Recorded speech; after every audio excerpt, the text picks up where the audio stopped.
Diceritakan pada tengah malam, seorang pengeksekusi bayaran ulung, Jason Renshaw pergi ke lokasi korban berikutnya, memarkir mobilnya di luar pabrik mainan untuk melakukan pengintaian terlebih dahulu. Sementara di dalam, pembuat mainan terkenal Hans Morris berada di bengkel untuk memeriksa produksi mainan terbaru. Ia memastikan semuanya berjalan lancar dan meninggalkan kotak edisi terbatas dengan kotak musik peri cantik yang memainkan nada yang menenangkan untuk terakhir kalinya. Terpesona oleh peri itu, Hans membawanya bersamanya, menutup bengkel di belakangnya. Kemudian ia menuju kantornya, yang harus diaksesnya dengan sebuah kartu kunci khusus. Di sana ia menatap foto ibunya, yang menandatanganinya dengan cinta dan sedikit wajah lucu. Ketika Jason melihat Hans di kantornya, ia bersiap untuk bekerja. Ia menutupi kedua sepatu, mengenakan sarung tangan, dan memastikan senjatanya memiliki peredam. Ia juga mengenakan topeng dan topi untuk menyembunyikan wajahnya. Tak lama kemudian, petugas keamanan mendengar suara dan meninggalkan kantornya untuk menemukan telepon di pintu masuk dengan pesan yang mengatakan bahwa itu adalah bom yang akan meledak. Ketika hitungan mundur dimulai, penjaga panik dan menggunakan kartu kuncinya untuk membuka pintu, lalu ia meraih telepon dengan maksud untuk membuangnya. Namun, Jason menangkapnya dengan terkejut dan dengan cepat membuatnya tertidur dengan sebuah anak panah bius. Kemudian ia meraih telepon dan mematikannya sebelum mencuri kunci penjaga. Setelah mengambil anak panah dan menyembunyikan mayat,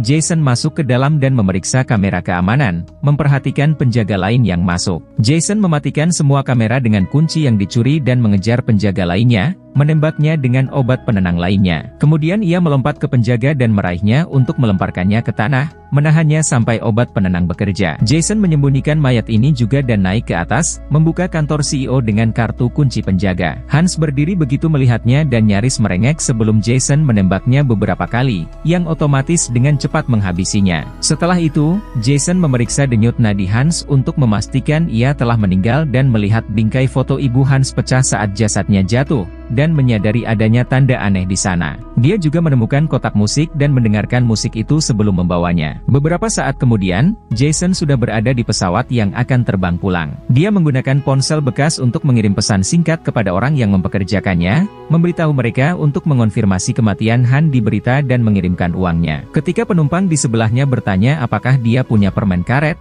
Jason membuka tasnya untuk mengambilnya dan terkejut oleh Ferry itu, yang mulai terlihat menyeramkan. Penumpang lain bingung dengan reaksinya, tetapi Jason hanya tersenyum normal saat dia memberikan permen karet itu. Beberapa jam kemudian di bandara, Jason melihat di berita bahwa kematian Han sudah menjadi pengetahuan umum dan polisi tahu bahwa pengeksekusi bayaran yang melakukannya. Kemudian Jason naik eskalator dan merasa takut oleh mainan bayi yang dibawa oleh seorang gadis. Dia sangat tidak nyaman sehingga dia harus mengalihkan pandangannya. Akhirnya, Jason kembali ke gedung apartemennya dan tidak dapat menahan diri untuk tidak memperhatikan mainan lain di meja depan, yang juga merupakan merek Han. Begitu kembali ke apartemennya, Jason melihat bebek mainan yang ditinggalkannya di kolam renangnya, yang membuatnya sangat gugup hingga ia memutuskan untuk meninggalkannya di balkon. Setelah mandi, Jason mengeluarkan kotak musik Ferry dari tasnya dan menaruhnya di lemari kaca tempat ia menyimpan kenang-kenangan dari setiap orang yang telah dihabisinya. Kemudian ia memeriksa komputernya dan melihat pembayarannya telah ditransfer.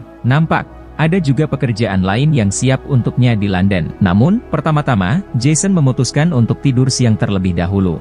Di malam hari, Jason terbangun karena suara bel pintu, dan ia memeriksa kamera keamanan untuk melihat resepsionis menjatuhkan sebuah paket di depan pintunya. Jason membawanya masuk dan menyadari tidak ada informasi pengirim. Namun ia melihat wajah kecil yang sama yang ia lihat pada foto ibu Han. Menggunakan pisau, Jason mulai membuka paket itu dengan sangat hati-hati, mengira itu adalah jebakan. Setelah perlahan-lahan memotong kertas, ia terkejut menemukan sebuah kotak mainan tentara yang dilengkapi dengan senjata dan bahkan kendaraan mereka. Logo merek menunjukkan bahwa ini dari pabrik Han, dan ada stiker yang mengumumkan kejutan bonus. Sekali lagi bergerak dengan sangat hati-hati, Jason membuka kotak itu sedikit dan menggunakan senter untuk memastikan itu bukan bom. Kemudian ia membuka kotak itu sepenuhnya dan memastikan itu hanya sekumpulan mainan. Jason yang kebingungan melihat kertas itu lagi untuk melihat wajah kecil itu dan tetap curiga, jadi dia melihat lebih dekat ke seorang prajurit juga. Namun, dia tidak melihat sesuatu yang aneh tentang itu, jadi dia menjatuhkannya dan pergi ke barnya untuk mengambil kaleng soda. Tiba-tiba, Jason mendengar suara dan melihat kotak mainan itu jatuh dari meja. Merasa gugup lagi, Jason menatapnya sejenak sebelum memeriksa sisi lain meja untuk mencari sesuatu yang aneh. Namun tidak ada apapun di sana, jadi dia mendatangi kotak itu lagi dan terkejut karena kotak itu telah kosong. Pada saat itu, tirai bergerak dan Jason bergegas melihat kebaliknya, Tetapi sekali lagi dia tidak menemukan apapun. Kemudian sebuah lampu mati dengan sendirinya dan ketika Jason memeriksanya, dia hanya menemukan kabel colokan yang tiba-tiba telah terputus. Selanjutnya, dia melihat lampu di dapur juga mati.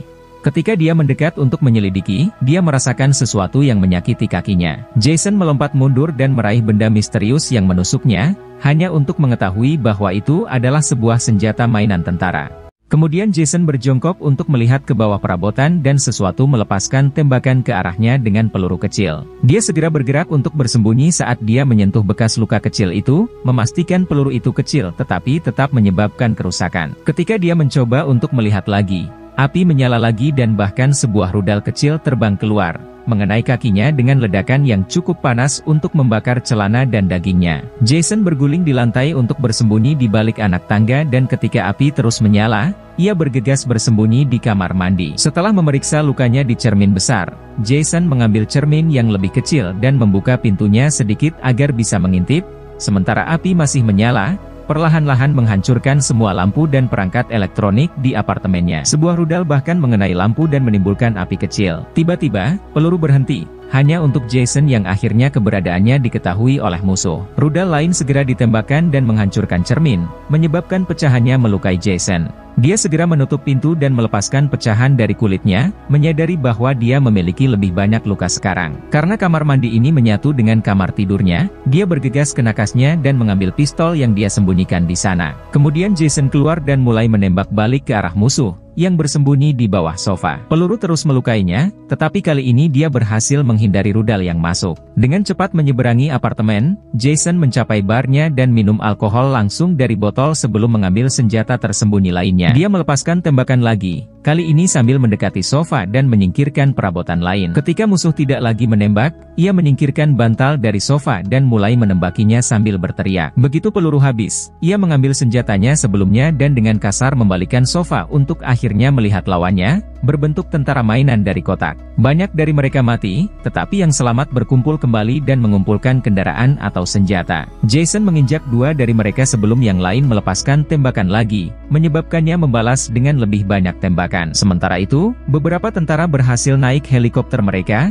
yang tiba-tiba terbang keluar dan mulai menembakkan rudal. Jason menunduk tepat pada waktunya dan rudal mulai menghancurkan barnya dengan ledakan kecil tetapi kuat. Kemudian helikopter terbang tepat ke wajah dan tangan Jason, memotongnya dengan rotor mereka dan menyebabkannya menjatuhkan senjatanya. Jason dengan cepat mendapatkannya kembali dan menembak jatuh satu helikopter, tetapi hal ini hanya memberi kesempatan kepada yang lain untuk mulai menembakkan rudal ke arahnya lagi. Jason tidak punya pilihan selain berlari kembali ke kamar mandi. Setelah mengunci pintu, dia melihat ke cermin dan terkejut melihat betapa banyak darah yang mengalir darinya. Dengan tangan gemetar, dia mencuci luka dan mendisinfeksinya, yang membuatnya mengerang kesakitan. Dia juga minum air untuk menenangkan diri sebelum membalut tangannya dengan hati-hati. Tiba-tiba, sebuah rudal membuat lubang di pintu dan helikopter mainan terbang masuk. Jason berpikir cepat dan menggunakan handuk untuk menangkapnya, lalu dia melemparkannya ke tanah dan menginjaknya dengan marah. Pada saat itu, helikopter lain datang dan kembali menembakkan rudal, tetapi ledakan itu tidak cukup untuk menghentikan Jason. Dia meraih senjatanya dan melepaskan tembakan, menyebabkan helikopter terbang keluar dari kamar mandi. Jason memastikan helikopter tidak berada di luar pintu,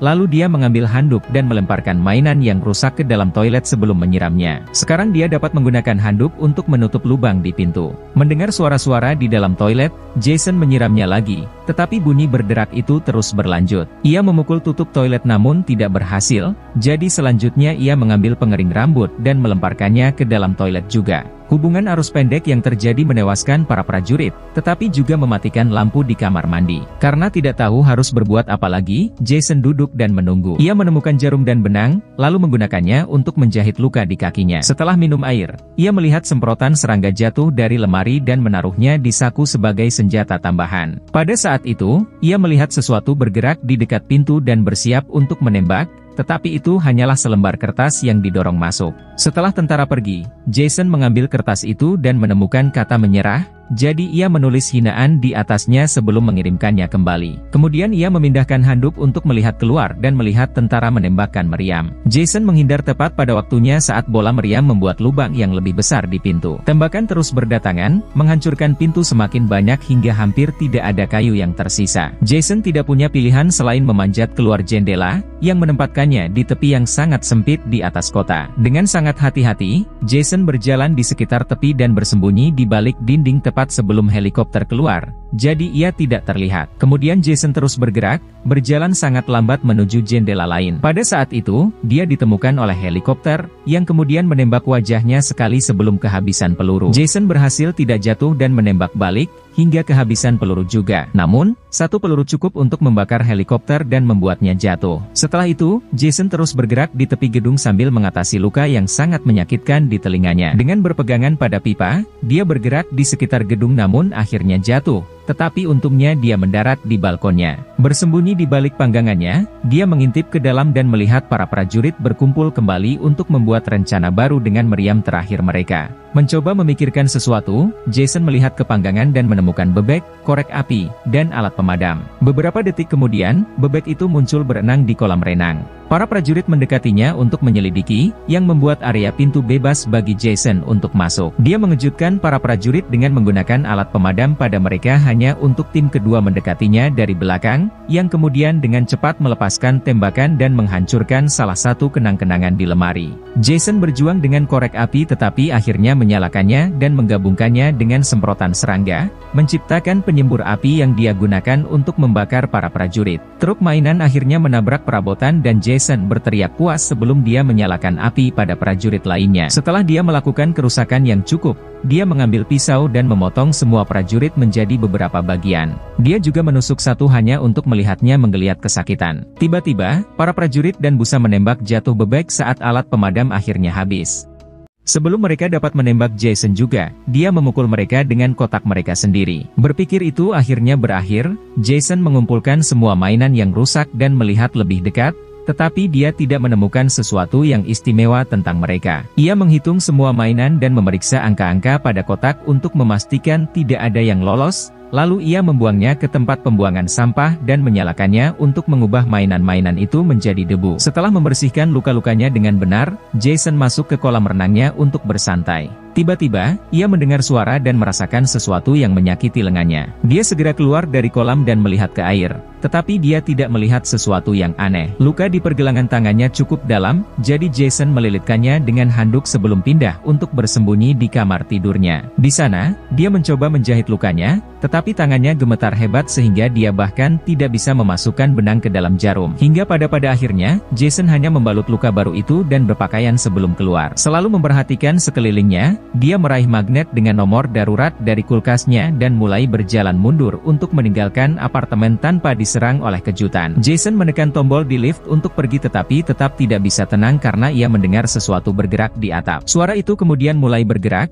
menunjukkan sesuatu telah masuk ke dalam mekanisme lift. Tiba-tiba, ada tembakan dan panel meledak, menyebabkan lampu padam dan lift berhenti. Kemudian palka di langit-langit terbuka, memperlihatkan satu prajurit lagi yang lebih besar dan lebih kuat dari yang lain. Saat prajurit itu melompat ke dalam, Jason mencoba mengikutinya dengan senternya yang kecil, tetapi bergerak terlalu cepat dan mulai memotong kaki Jason. Prajurit itu juga melompat dan membuat luka dalam di lengannya yang lain, yang dengan cepat ditutupi Jason dengan ikat pinggangnya untuk menghindari pendarahan. Ketika Jason berbalik, ia melihat prajurit itu menggeram padanya dari panel sebelum memanjat keluar melalui palka. Pada saat itu, dua ledakan terjadi di atas lift, membuatnya berguncang. Jason yang putus asa melompat beberapa kali hingga mencapai pintu palka dan memanjat keluar juga, menyadari bahwa dirinya terjebak di antara lantai. Tiba-tiba, ledakan lain terjadi di kakinya dan ia melihat prajurit di atasnya bersiap untuk menghabisi. Jason juga melihat lift kedua datang, jadi ia melompat ke atasnya untuk melarikan diri. Saat lift turun, Jason melompat ke dalam dan melakukan pendaratan yang menyakitkan. Ia menekan tombol dengan berpikir bahwa ia aman, namun prajurit itu mengikutinya dengan bersembunyi di sepatunya dan sekarang memanjat tubuhnya. Prajurit itu menggeram padanya dan Jason menggeram kembali sebelum para prajurit mulai mulai menusuknya, hanya untuk segera didorong keluar. Pada saat itu, lift tiba di bagian penerima tamu dan pintunya terbuka, tetapi Jason pingsan. Prajurit itu mendekat untuk menyelesaikan tugasnya, hanya untuk menyadari bahwa Jason berpura-pura. Ia meraih mainan itu dan mendorongnya ke tepi, di mana pintu akan segera ditutup. Pria kecil itu mengulurkan tangannya untuk menghentikan mereka, tetapi tidak cukup kuat dan pintu tetap tertutup, dan menghancurkannya hingga mati. Kemudian Jason mendengar bunyi bip dan mengamati tubuh mainan itu lebih dekat, menemukan bom di dalam tasnya. Ia tertawa terbahak-bahak sebelum bom itu meledak, menyebabkan ledakan besar yang mengirimkan api ke seluruh terowongan. Kembali ke apartemen, stiker terlepas dari kotak yang memperlihatkan kejutan bonus yang ditulis oleh Ibu Han, seorang komando dan senjata termonuklir. Sementara di dalam lemari, Peri kembali memainkan lagunya. Film pun akhirnya selesai. Benar-benar ending yang begitu membagongkan.